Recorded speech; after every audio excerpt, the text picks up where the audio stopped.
പ്രേംനസീറിൻ്റെ ആദ്യ നായിക നെയ്യാറ്റിങ്കര കോമളം ഒരു ദിവസം ഒരു കല്യാണക്കുറി കിട്ടണം. ആ കല്യാണക്കുറിയിൽ പ്രേംനസീർ അയച്ച കല്യാണക്കുറിയാണ്.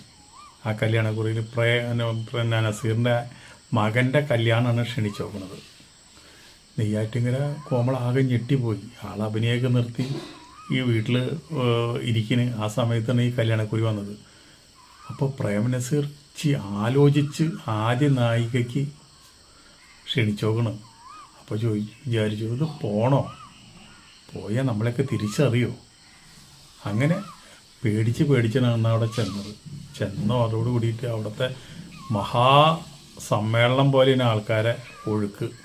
പ്രമുഖന്മാരുടെ തിക്കും തിരക്കും ബഹളം. അതിൽ നിന്ന് ഒതുങ്ങി നെയ്യാറ്റിങ്കര കോമളം നിൽക്കണം. അതിൻ്റെ ഇടയിൽ കൂടെ പ്രേംനസീർ ഓടി വന്നിട്ട് പിടിച്ചിട്ട് വന്ന എല്ലാ ആൾക്കാർക്കും പരിചയപ്പെടുത്തി കൊടുത്തു എൻ്റെ ആദ്യ നായികയെന്ന് പറഞ്ഞിട്ട് അഭിമാനത്തോടെ.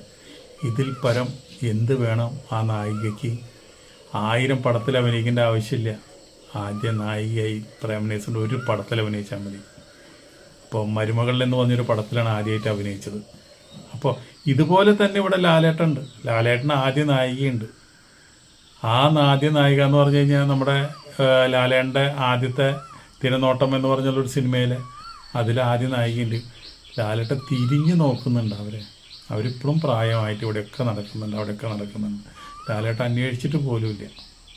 തിരുനോട്ടം തിയേറ്ററിൽ വന്നില്ല എങ്കിലും അതൊക്കെ പോട്ടെ.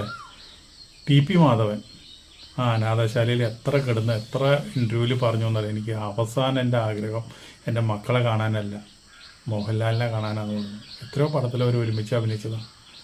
ലാലേട്ടൊന്ന് തിരിഞ്ഞു നോക്കി പോലും ഇല്ല. അതാണ് ഈ സിനിമാക്കാർക്ക് നന്ദിയില്ല എന്ന് പറഞ്ഞതിൻ്റെ കാരണം. അതാണ് നന്ദിയുള്ള ആൾക്കാരൊക്കെ മരിച്ചുപോയി. ഇപ്പോഴുള്ള തലമുറയ്ക്ക് നന്ദിയുമില്ല. ഇവർ വന്ന വഴി ഇവരിട്ട് ഓർക്കാറുമില്ല.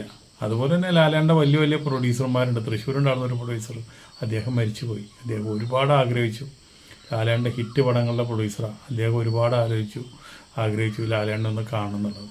തിരിഞ്ഞു നോക്കിയില്ല. എത്ര പൈസയൊക്കെ എന്തൊക്കെ അയച്ചു കൊടുത്തു എന്ന് പറഞ്ഞു കേട്ടു. അപ്പോൾ ലാലേട്ടൻ്റെ ആദ്യ നായികനെ ലാലേട്ടൻ തിരിഞ്ഞു നോക്കുന്നില്ല.